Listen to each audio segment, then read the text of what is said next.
Anyone who rides a motorcycle in North Carolina should be familiar with the name Cox's Harley-Davidson, especially if you've been riding any time in the last 60 years. Recently, we had a chance to sit down with third-generation general manager of Cox's Harley-Davidson, Stephen Cox, to talk about the dealership's rich history, flat track racing, and the future of Cox's Harley-Davidson. All right, so my grandfather started riding motorcycles in the 50s at some point, and he shared the story with me. He had considered purchasing a motorcycle from a gentleman here in Asheboro, and he and his brother made a deal that if my grandpa didn't like the motorcycle or was uncomfortable on it, then his brother would actually buy it from him.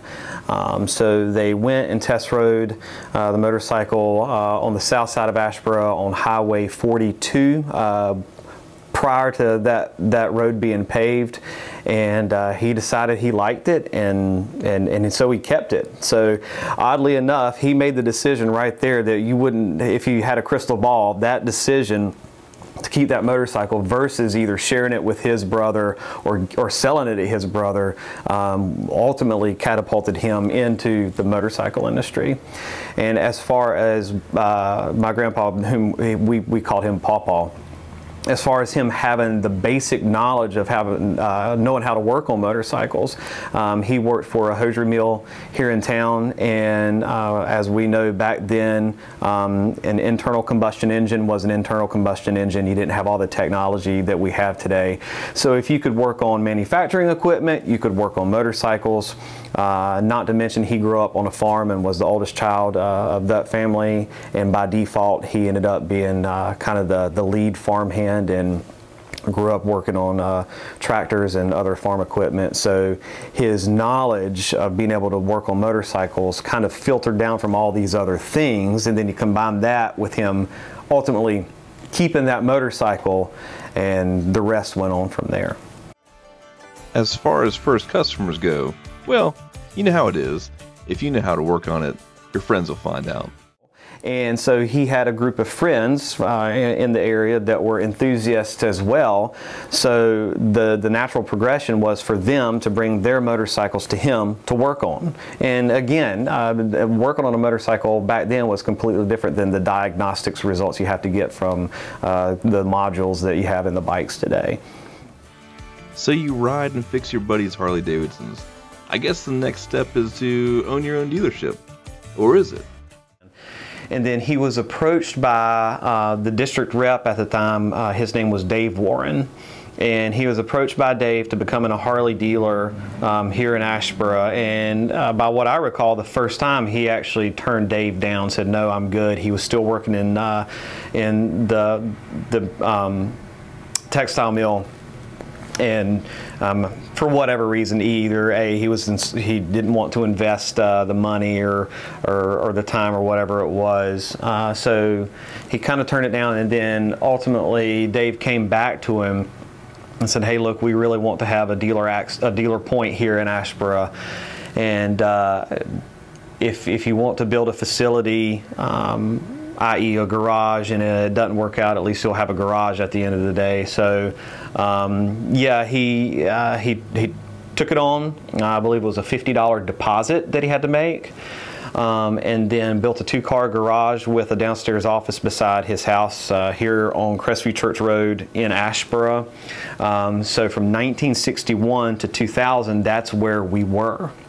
And that's where the term shop comes up. People I still say, "Hey, I'm headed to the shop," or "I'm coming home from the shop," or "I got something to do at the shop." We still call it a shop. A lot of people think, this is a dealership, which it is, but still, to me, it's the shop. So worked out of that 2-car garage beside his house. Actually, when he first took on the deal, worked out of his basement, because he had a garage under the house. And for a number of years, they would still store service motorcycles and whatnot under the house because there wasn't that much room to store in a 2-car garage. And then in the 70s, built on what we would just consider a showroom.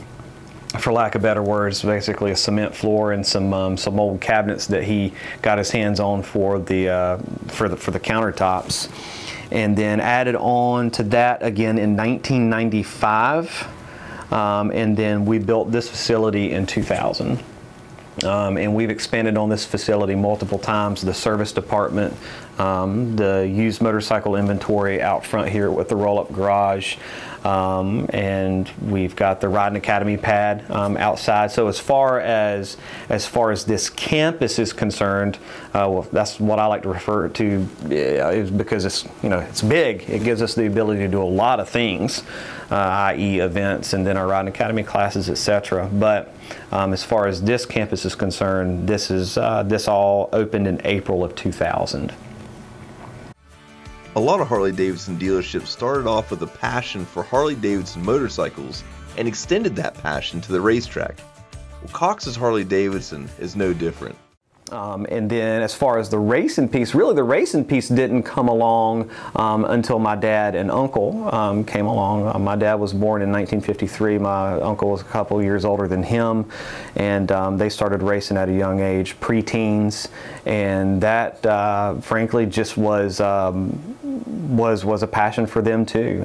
You know, you weren't going to go out and win any kind of like part of $1 million purse like you see today. It's just completely different, and the racing community, especially in North Carolina, was super strong back then. From North Carolina up through Virginia, West Virginia, especially up in Ohio, Pennsylvania, extremely strong up through what I would call the Iron Belt, and then the South Atlantic U.S. Now, was it was all dirt track racing? Yes. Yep. Dirt track racing. So there were, you know, between your father and grandfather and your uncle, they were all pretty much local racing legends, or were they part of the pack? Or yeah, I would say they were probably racing legends. That we still have some newspaper clippings hanging around here somewhere of them being featured in the Courier Tribune. And as they got older and moved up to different circuits, they would race out of state. I know my dad won some races up in Maryland, down through Virginia, and then as the sport took a growth spurt, you know, they were in Florida, Georgia, South Carolina, North Carolina, and then kind of up through that mid-Atlantic region. Okay, and they were most likely their own pit crew and everything like that too. Yeah, pretty much. So yeah, I mean, Paul was the team owner. He was the crew manager. He was the mechanic. Yeah, it was kind of just a traveling nucleus of those guys. And I mean, even after my uncle got killed flat track racing in October of '73 in Wilson, North Carolina, my dad continued to race until '76. And as soon as he stopped racing in '76, he began officiating races. And he officiated races all the way up. I believe the last time he officiated a race was Daytona 2009, which would have been March of '09, and he passed away in March of 2010. So he officiated for AMA circuit and other circuits for a number of years, even after he stopped racing. But kind of rewinding a little bit, we Cox's Harley-Davidson, my grandpa, still had a race team after my dad stopped racing. Who took up the reins there? Who? Shane Parrish, Mark Cox. Mark Cox of no relation, but just a connection, and unfortunately I can't recall the connection. Let's see. Ricky Farrington, Doug Farrington. So you had a core group of guys who were who raced for my grandpa. A couple of them were absolutely out of their mind, insane, no pun intended, full throttle, crazy, talented riders. You could pretty much bank on it. If you were going to go out of town for the weekend, you were going to come back with something damaged, either a body part, a motorcycle, or a combination of the two. Now let's talk growing up. What was it like growing up in the Cox's Harley-Davidson family? I mean, growing up, when I was little until I was 7 years old, we lived So you had the shop, you had my grandparents' house, and then you had our house. So we were all right there. I mean, my dad walked 100 yards to work every day. There was actually a path through the yard that was worn in from his trek back and forth. And then in '87, we kind of moved about maybe 4 or 5 miles down the road. But you were still there every day. The school bus dropped me off there every day. During the summers, I was there every day, sweeping floors, taking inventory, checking parts in, mowing the grass, whatever it might have been. And then graduated from school in 2002 and came right back into the family business immediately after I got my business degree. But as far as growing up in the dealership, I mean, I ate my lunch at a desk when I was a kid. I actually remember one of my earliest memories is taking a nap in the back office of the old shop. Getting the Coca-Colas out of the bottled machine. I remember being able to get my arms up into the vending machine and like knock off a brownie when I wanted it, or a honey bun, and not have to pay for it. We raced bicycles as if we were, you know, up and coming flat trackers, and tried to you know, kill each other doing that. And really growing up, life was about, honestly, it was about work, baseball, and school. I mean, that was it. I went to Daytona for the first time when I was 6 weeks old. And then between being born and being 14 years old, I went to Daytona 13 times. I would actually get out of school for 2 weeks and take all my assignments with me. And back then, there was AMRA, American Flat Track. I can't remember, So you had the AMA sanctioned races, which were the Grand National Circuit that was held in Daytona. Then you had a Motorcycle Asphalt Racing Series, or MARS, that was handled by a group out of Myrtle Beach. And then you had another Flat Track Association. Unfortunately, I can't remember the acronym for that. But we would leave, and you would go through Savannah, Jacksonville, Ocala, Florida, down to Volusia County, over to Memorial Stadium, and I mean, it was like a week and a half of solid flat track every single night. And I would go with them, and that was pretty special stuff. And I would kind of help the officiating team run scores back and forth and get paid for it, and you know, sit in a press box, probably inhaling my own share of Marlboro Reds from secondhand smoke. That's pretty cool. Yeah, I remember the first time I looked at it and I was like, there's a Miller beer and there's a Miller Lite. What's the difference? So you can see this 11-year-old kid like, what's the difference between those two things? I learned a lot on the flat track circuit. As a Harley-Davidson dealer, your family had pick of the litter when it came to your personal motorcycles. When it came time to ride, which motorcycles did you choose? I mean, Papa always rode an Electra Glide and ultimately, you know, an Ultra Classic. And my dad, he kind of rode a mixed bag, but ended up getting hooked on the Road King when the Road King came out. And I remember his Road Kings with the Evo motors through the twin cams and whatnot. As a matter of fact, I mean, we still got his 2003 Road King Classic.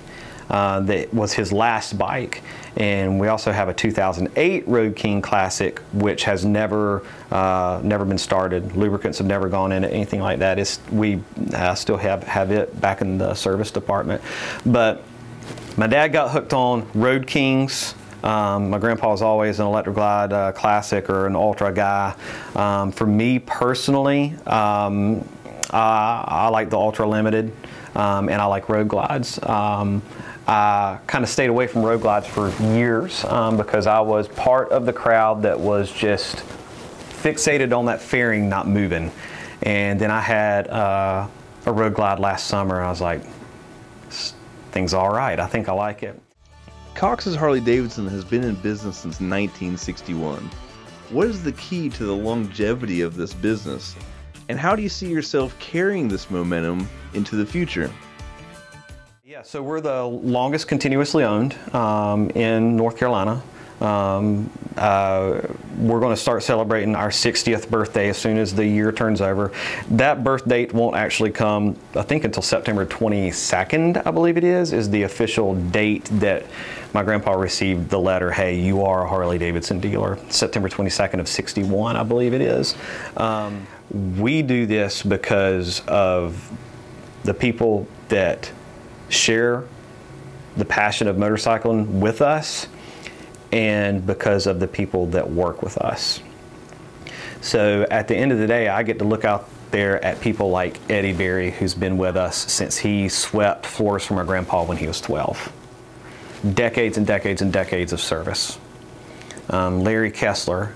I went with my dad to Motorcycle Mechanics Institute in the early 90s. We left Daytona one day, rode down to Orlando, and interviewed Larry, and Larry came to work with my grandparents and my dad shortly thereafter. He's our parts manager. Joy Hicks has been here since 2004. I guess I need to add back up the longevity average in this place, because it's pretty surprising how well we've been able to keep the people that make this place run the way it runs. And that's the reason we're going into 7 decades, is because of the team and the people who come through those doors. That's all there is to it. Right now, we've got right at 60 years under our belt, moving into our 7th decade. We've got the team that we need, we've got the customers.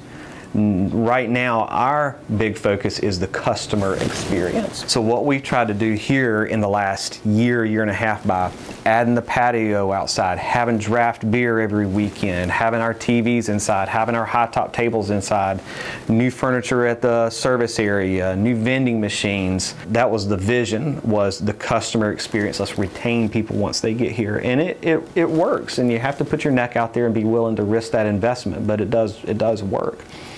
So we're happy to kind of change with what the market wants us to be able to do.